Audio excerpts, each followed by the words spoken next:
What is up, everybody? Thank you so much for joining me. Today we're going to do an applique tutorial, and I'm going to be applying some applique to this hoodie right here, doing an applique design rather. It's for high school in Philadelphia, Ben Franklin. Shout out to all my Ben Franklin electrons. If you're interested in this hoodie right here, it'll be available on allenawade.com. So let's jump into just a basic concept of how we are doing this applique design. If you want an in-depth tutorial on applique, shortly you are going to have to join your channel. You're going to have to become a member of the channel to get an in-depth and detailed tutorial so you guys understand the full applique process. But let's jump into it. Let me show you guys what we're doing right now. Let's go. So the first thing I'm going to do right now is I'm going to put my 13 by, what's this? This is a 13 by 16 mighty hoop on my Hoopmaster station. Shout out to Midwest Products. If you're interested in the Hoopmaster station and some mighty hoops, then use my Midwest Products affiliate link in the description down below, guys. So shout out to Midwest Products. So right now I'm putting my backing onto my Hoopmaster station, and you guys see this cutaway backing is not long enough to extend the whole way, so I just pull it down just a little bit so it can cover the bottom, because it's not long enough to flap that part down. So I just want to cover the bottom, and then I'm going to take my fabric right here, which is my hoodie, and I'm just going to drape it over top. Guys, doesn't matter what hoodie you're using. You guys like to ask, a lot of people like to ask questions about things that don't matter in your business, right? If a customer wants a certain quality hoodie, then you charge them accordingly. But you guys can pretty much shop around and get affordable hoodies that you can dress up and sell, and you can mark it up. It's not about the hoodie all the time or the garment all the time. Sometimes it's just about the design. You know what I mean? So be encouraged. Get stuff that's within your budget and of your quality, and then you can start making money right there. I also made a bunch of videos back in the day of different types of hoodies that you guys can check out. So maybe I'll put a link in that video up above right here, a card. All right, so right now I'm gonna grab the top part of my Hoopmaster station, my mighty hoop rather, and this is the part where it has a U right here that goes into the machine. But I'm putting my hoodie into the machine backwards, so with the bottom part open. So I'm going to flip that around so that I insert it to the machine this way, and I'm going to hoop it like this. All right, boom. All right, so this is all ready to go into the machine. I'm going to pick it up, and if you look on the inside, we are all hooped up and ready to go. All right, nice and tight right there. All right, so let's go over to the machine. All right, guys, we are over here on our MT-1501. I'm just going to open up the bottom part of my hoodie. I'm going to drape it over top of the arm and feed it in real fast. And I'm just going to sit the arms on these arms right here. And I'm going to pull the back of my hoodie up so it doesn't get bunched up in the back of my machine right there. So I'm pulling the back up, and then I pull in from the bottom of my mighty hoop, all right, like this. Pulling with my thumbs and lock it into place. And then I just kind of like tuck the rest of the hoodie so it doesn't fall back and get embroidered on. All right, so we are all hooped up for this design right here. And on my screen, I already have all my program outs and stuff like that. And I'm going to use a white applique fabric for this design.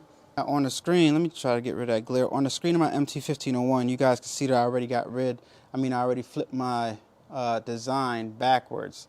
All right, so I put the hoodie into the machine backwards with the waist part going into the machine, so I also had to flip my design backwards. Let me show you briefly how I did that. I went to design set right here, and I went to this right here, and I flipped it 180 degrees right there. All right, so this will be putting it back normal. Shout out to whoever bought that on the website. That'll be flipping it back normal, right side. Go over here and flip it 180 degrees, and that just flips the whole design backwards so it can embroider backwards. All right, so now I'm going to lock my design in place right here. I'm going to press escape.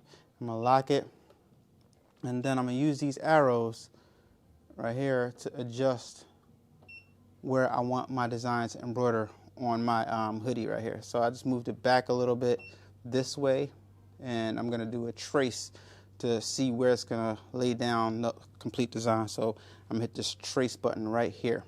Also gonna turn on the light. I like to turn on my light on my machine and put it on needle number 1 and make sure that it's going straight down and matching right here. So it's straight down the center of the hoodie.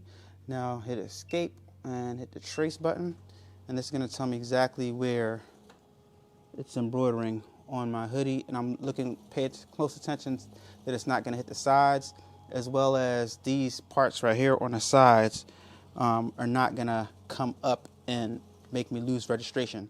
All right, so this is a big design. It's 68,385 stitches. I'm just gonna press start so it can start the first, wait, oh my gosh, it didn't save my colors. Oh, okay, let me reprogram my colors, guys. Give me a second.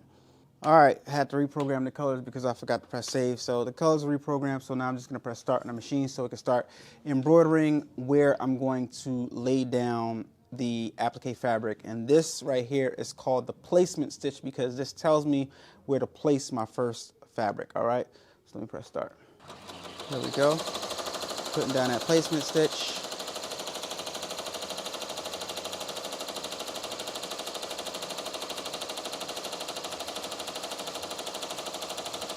And to be honest, you could just place your fabric down if you have a general idea of where it's going to go. But I'm just going to let the whole thing embroider.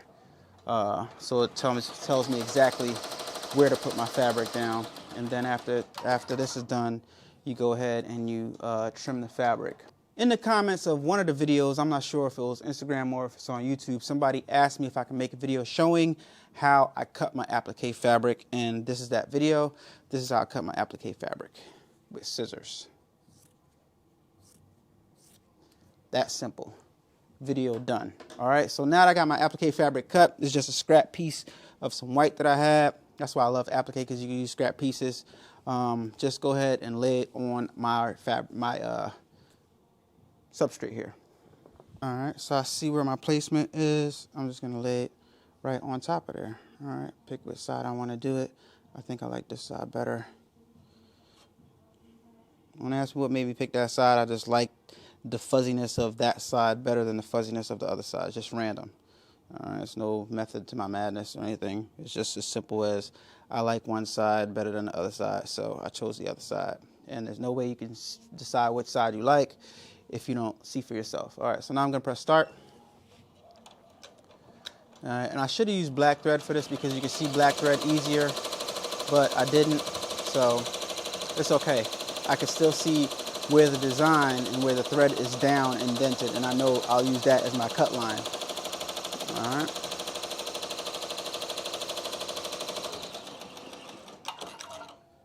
All right, so our placement stitch was the first one. This is a tack down stitch because it tacked down the applique fabric. Now I'm going to take this off and I'm going to trim the excess, the extra. All right, so let me take this out.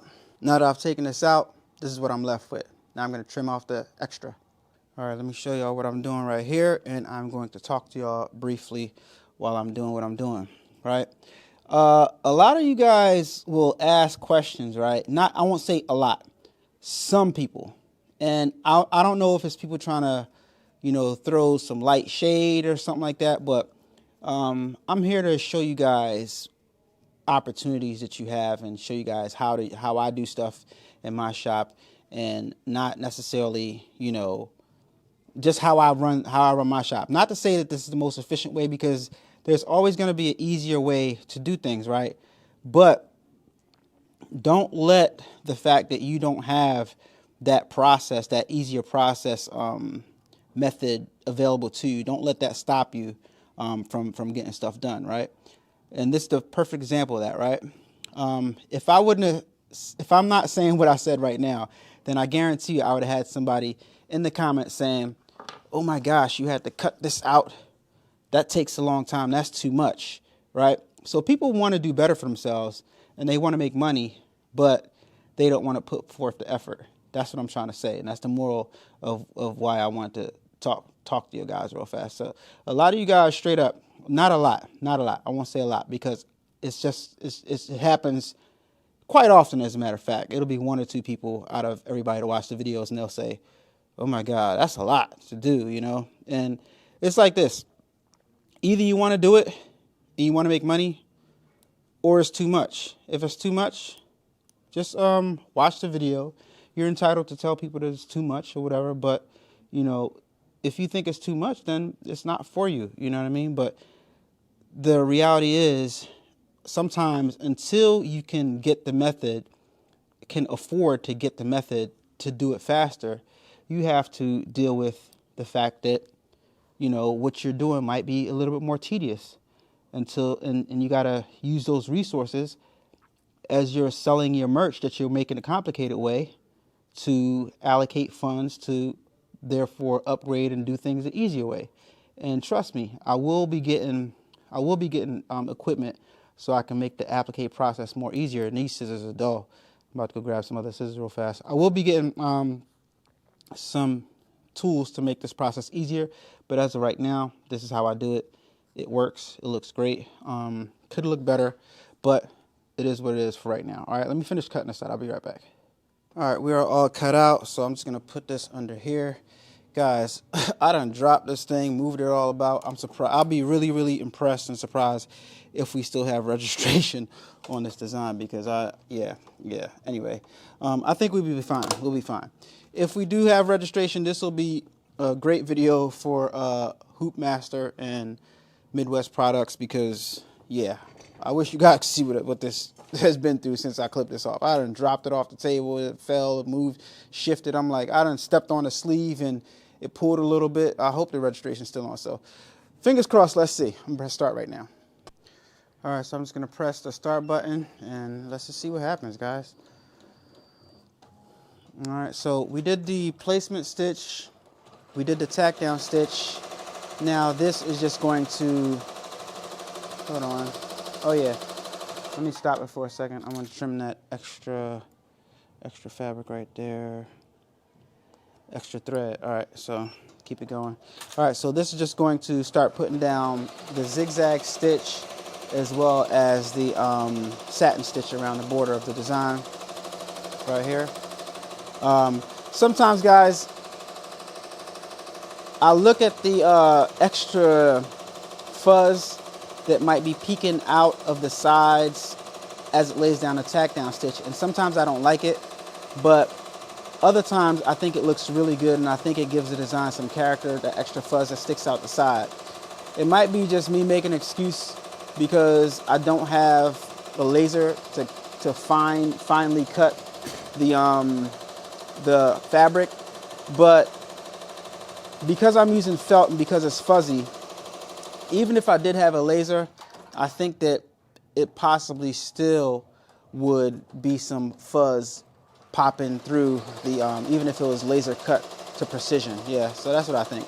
I need to tighten up my yellow right here so it can stop leaving tails. So let me just tighten it up real fast. I'm giving the top a few turns so it can be nice and tight.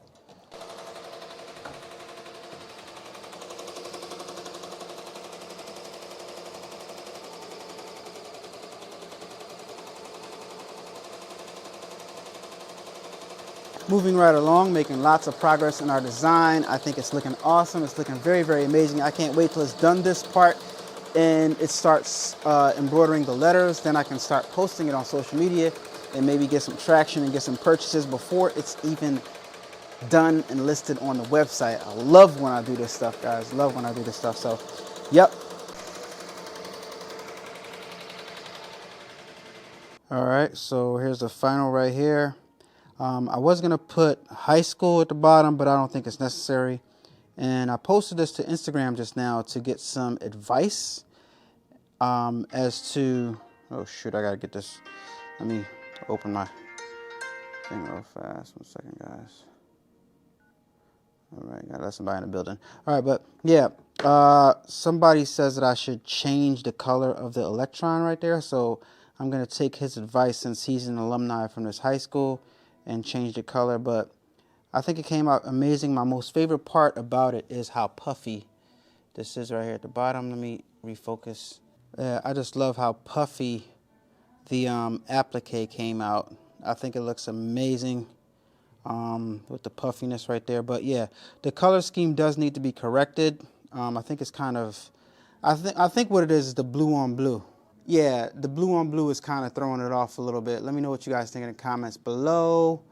Yeah, but I think it came out great, but the blue on blue is a little bit dry. Maybe on a white hoodie or something like that, but yeah. So guys, I have been doing a lot of applique designs in the studio lately, and I love doing applique because it saves a lot of time and it saves a lot of thread. If you're not doing applique, I highly advise that you consider doing it because it can, like I said, it can save you time and money, and it can help you get your projects done faster. If you are in the market to purchase a Ricoma machine, use my Ricoma affiliate link in the description down below, guys. You can see a lot of the stuff that I do in advance before I post it on YouTube on my Instagram, guys. So if you're not following me on Instagram, head over to my Instagram page at A-Dubb.Productions, and I'll see you guys on the next video. Turn up that, crank it up. Why listen to the rest when you're rocking with the best, baby?